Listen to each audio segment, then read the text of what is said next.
I'm Kourtney Smith. And I'm Elyse Sharp. And we are two Shakespeare nerds who decided to make a podcast about our love for Shakespeare. In this podcast, we will tackle as many dimensions to Shakespeare's plays as we can by looking at the text, examining the historical context in which it was written, and how the text is viewed through modern lenses of feminism, racism, classism, colonialism, nationalism, ableism, all of the isms. We will discuss how his plays shaped both the past and present, and, as actors, how his plays can be responsibly performed today. All while trying our best to approach his works without giving in to bardolatry. So, Shakespeare Anyone?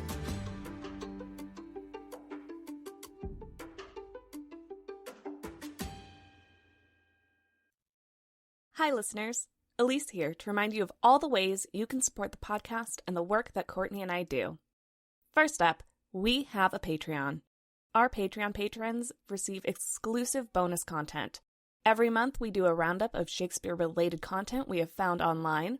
We also share Patreon-exclusive bonus episodes of the podcast. These look like extended versions of episodes you've heard here, collaborations with other Shakespeare podcasters, and Kourtney and I doing reviews of Shakespeare-adjacent media like TV shows, movies, and books that are inspired by or loosely based on Shakespeare and Shakespeare plays.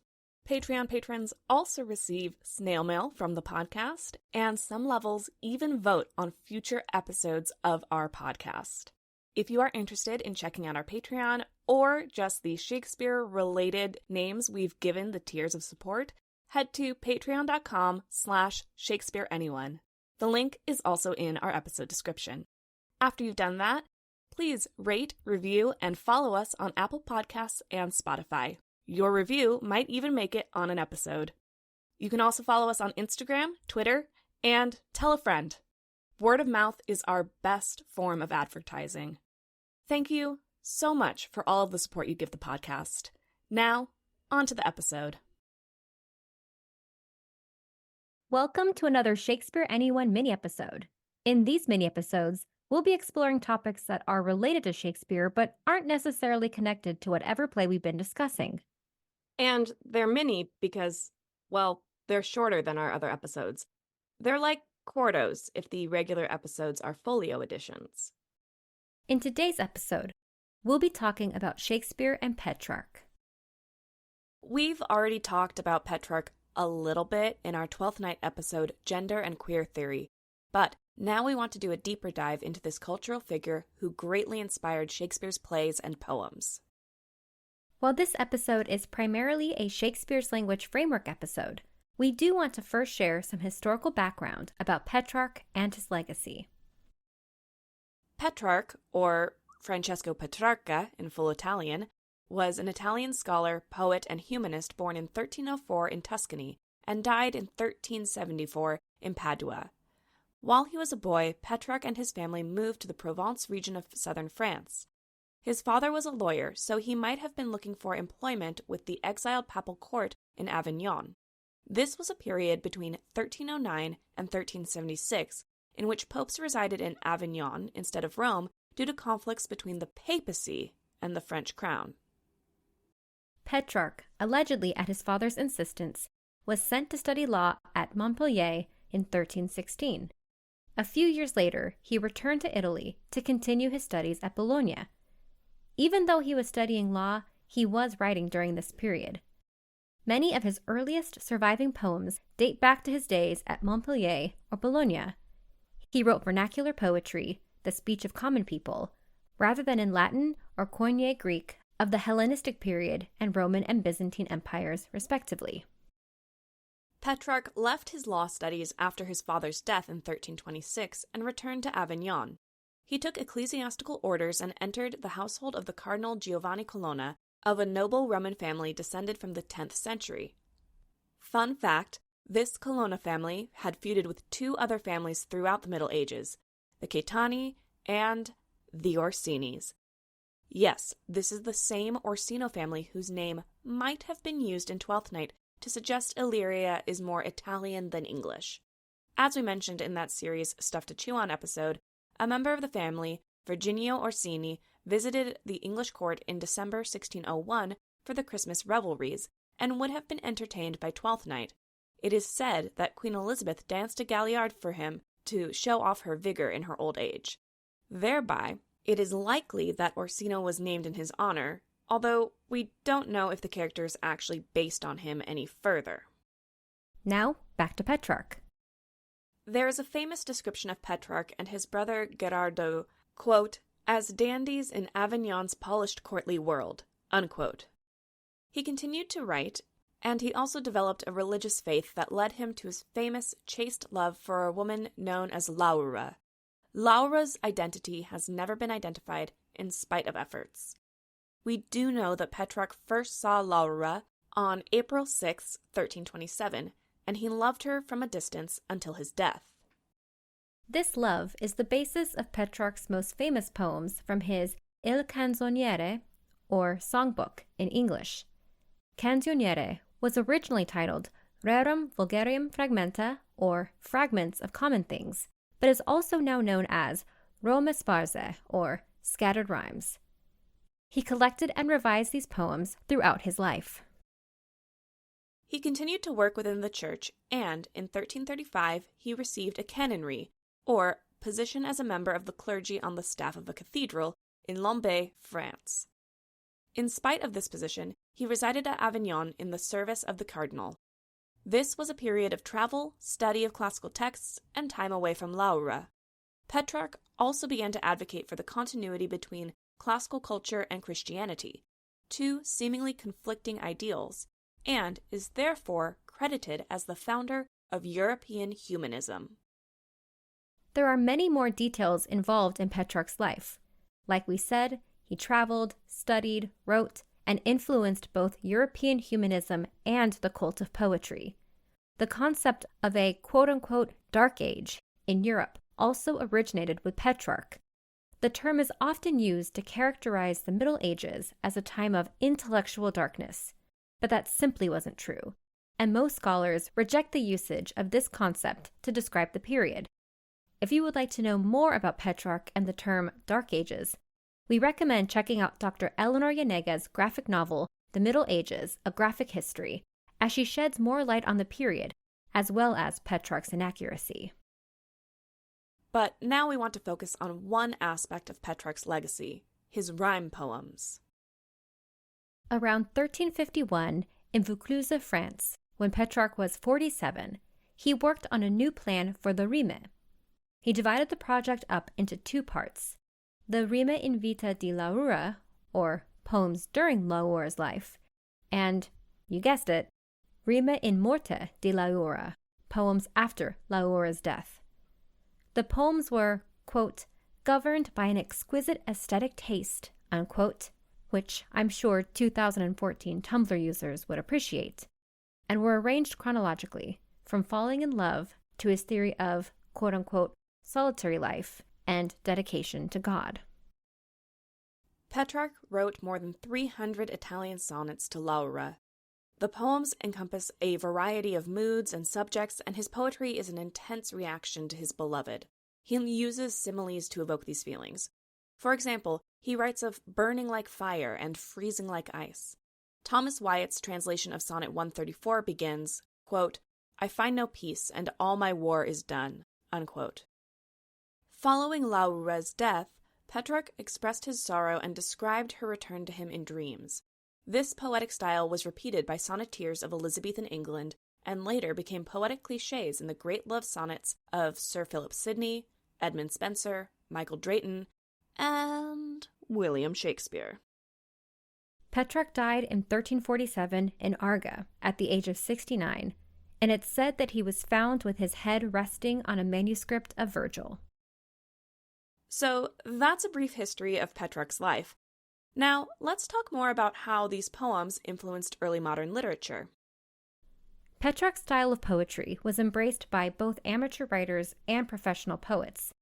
Writers such as Giovanni Boccaccio and Chaucer borrowed features of Petrarch's poetry during Petrarch's lifetime.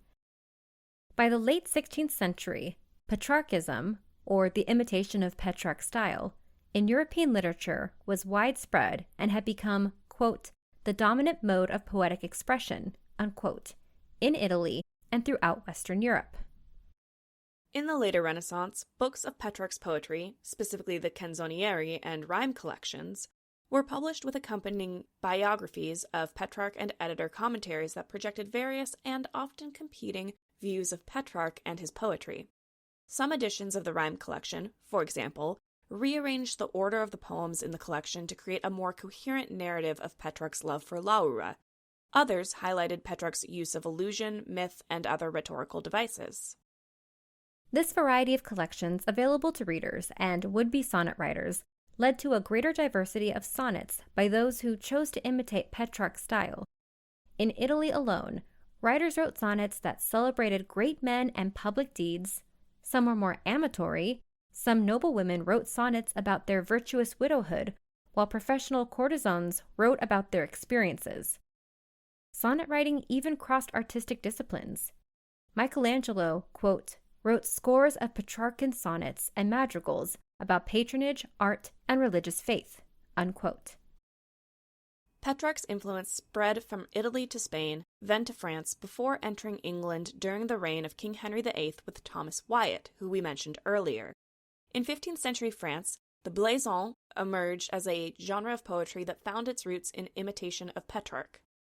These poems, written by poets who were following in the style of Clément Marot, use Petrarch's convention of representing the beloved, as he only depicts Laura as parts of a woman instead of providing a complete picture. The blason can also be considered a subversive reaction to the popularity of Petrarch because while it utilizes some of his conventions, many blasons also move away from Petrarch's adulatory tone.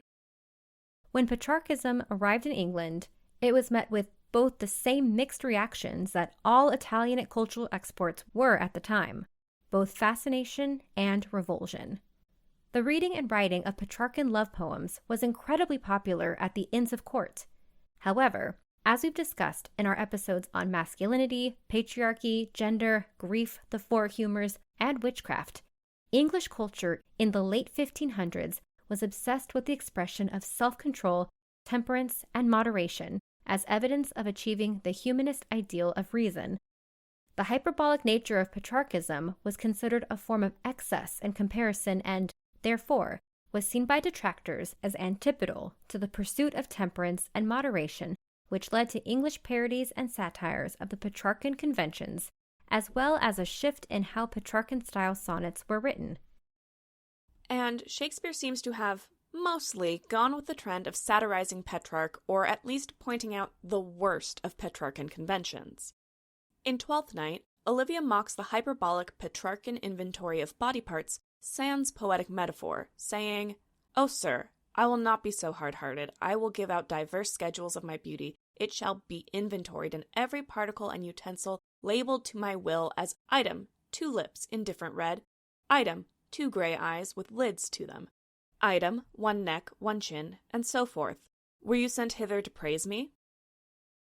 In Sonnet 130, Shakespeare also rejects the typical stock metaphors for the body parts of a female lover. Quote, "My mistress's eyes are nothing like the sun. Coral is far more red than her lips is red. If snow be white, why then her breasts are dun. If hairs be wires, black wires grow on her head. I have seen roses damasked red and white, but no such roses see I in her cheeks. And in some perfumes is there more delight than in the breath that from my mistress reeks. I love to hear her speak, yet well I know that music hath a far more pleasing sound. I grant I never saw a goddess go. My mistress, when she walks, treads on the ground. And yet, by heaven, I think my love as rare as any she belied with false compare." And in As You Like It, Phoebe initially rejects Silvius largely because of his Petrarchan approach to wooing her. He laments, quote, "the wounds invisible that love's keen arrows make," unquote, and describes a look from Phoebe as the source of his suffering. Because of his hyperbolic language, she believes him to be insincere as, quote, "there is no force in eyes that can do hurt," unquote. In contrast, Phoebe is instantly wooed by Rosalind as Ganymede, who appraises Phoebe's physical appearance in more direct and less excessive metaphor-ridden terms. Shakespeare also depicts this Petrarchan lover trope in Romeo and Juliet, with a subtler depiction of critiques of Petrarchan tropes. The character of Romeo begins the play as a Petrarchan lover, which situates him in opposition to the other male characters in the play who are focused on and entrenched in the feud. According to Shakespeare scholar Gail Kern-Pastor's essay, A Modern Perspective, Romeo and Juliet, quote, Shakespeare uses the language and self-involved behaviors of the Petrarchan lover to dramatize Romeo's experience of love.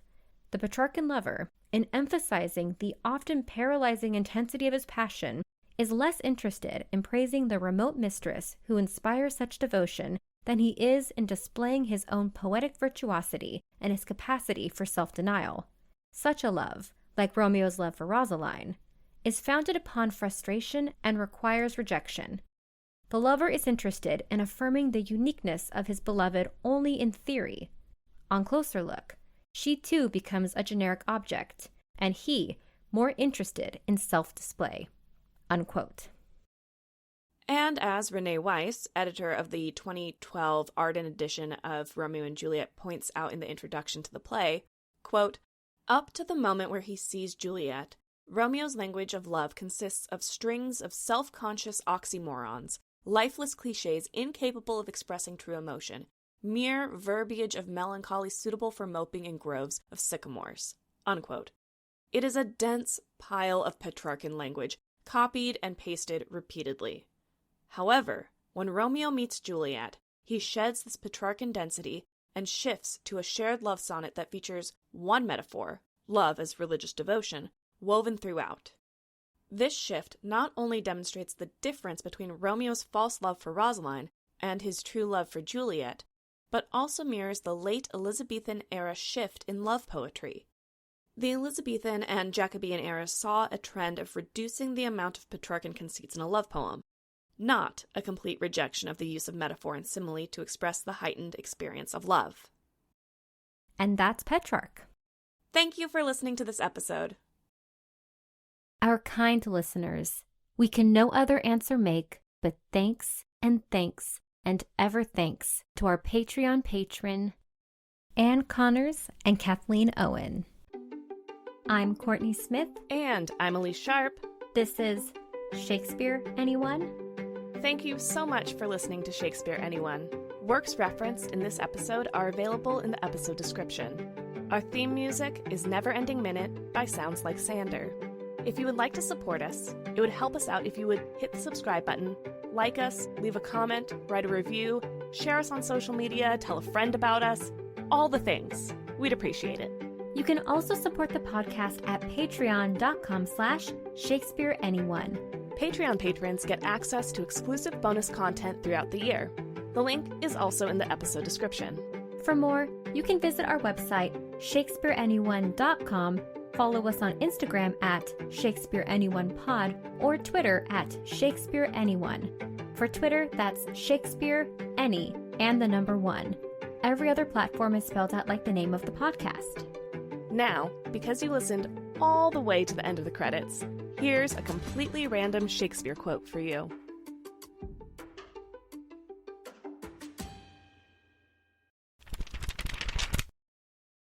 Hi, I'm Dr. Mia Escott from Berry College. You can follow me at Dr. Shakespeare on TikTok. I will be reading from Richard II, Act 3, Scene 2. King Richard. Now all the water in the rough rude sea can wash the balm away from an anointed king. The breath of worldly men cannot depose the deputy elected by the Lord. For every man that Bolingbroke hath pressed to lift shrewd steel against our golden crown, God for his Richard hath in heavily paid a glorious angel. Then if angels fight, weak men must fall, for heaven still guards the right.